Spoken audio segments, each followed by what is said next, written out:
Corona के खिलाफ लड़ाई में कई मॉडल्स खबरों में हैं, जैसे भिलवाड़ा मॉडल हो, केरला मॉडल हो, यूपी सरकार का हॉटस्पॉट मॉडल या राजस्थान के मुख्यमंत्री अशोक गहलोत का मॉडल।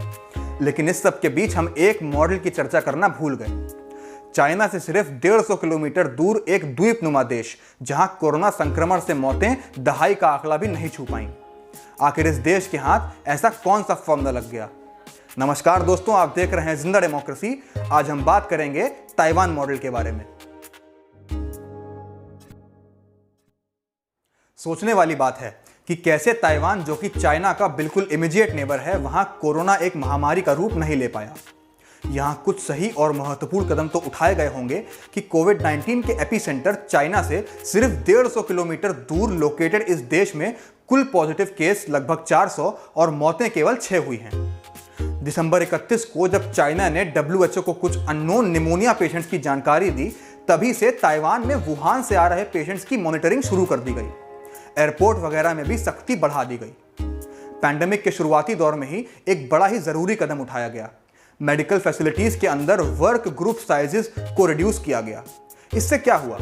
इससे हॉस्पिटल में इन्फेक्टेड पेशेंट से उभरते इन्फेक्शंस का कम्युनिटी स्प्रेड होने का खतरा कम हो गया।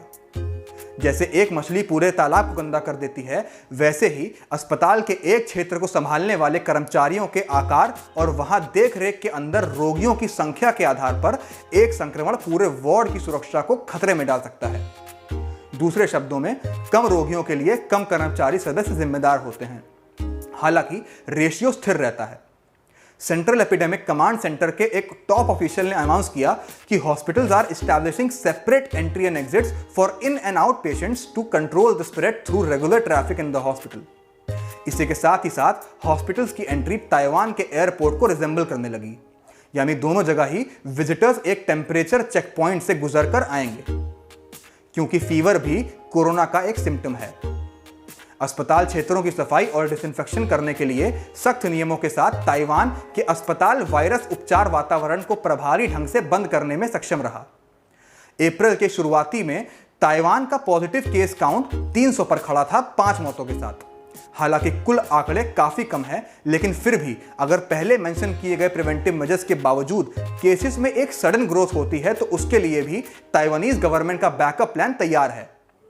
Taiwanese centre for disease control के डेप्यूटी डायरेक्टर ने कहा कि अभी 1000 negative pressure isolation rooms available हैं और इन्हीं रूम्स को रिकॉन्फ़िगर करके ये नंबर जल्द से जल्द बढ़ाया जा सकता है। देश की कम पॉपुलेशन को देखते हुए ये संख्या काफी अच्छी है। जैसे जैसे संक्रमणों की संख्या बढ़ती जा रही है, स्वास्थ्य केंद्रों के भीतर फैले समुदाय को रोकने के लिए ये अलगाव कमरे बहुत महत्वपूर्ण हैं। ताइवान की सेंट्रल गवर्नमेंट और हॉस्पिटल्स के बीच काफी तालमेल रहा है, जिससे इस अनिश्चित काल में ताइवान को काफी लाभ हुआ है। इन काउंटर मेजर्स को आसानी से कई यूरोपियन कंट्रीज में दोहराया जा सकता है। पहले दिन से सतर्क रहना ही वजह है कि आज ताइवान कोरोना वायरस के खिलाफ लड़ाई में सफल साबित हो रहा है। इस देश के फैलते इन्फेक्शन की तरफ एक स्मार्ट और रैशनल अप्रोच सराहनीय है। हमारे हिसाब से अन्य विकसित और शक्तिशाली देशों को भी समझदारी के साथ कोई भी फैसला लेना चाहिए, ताकि इस महामारी को हराया जा सके। आप भी कोरोना गाइडलाइंस का पालन कीजिए, खुद भी सेफ रहिए और दूसरों को भी सेफ रखिए।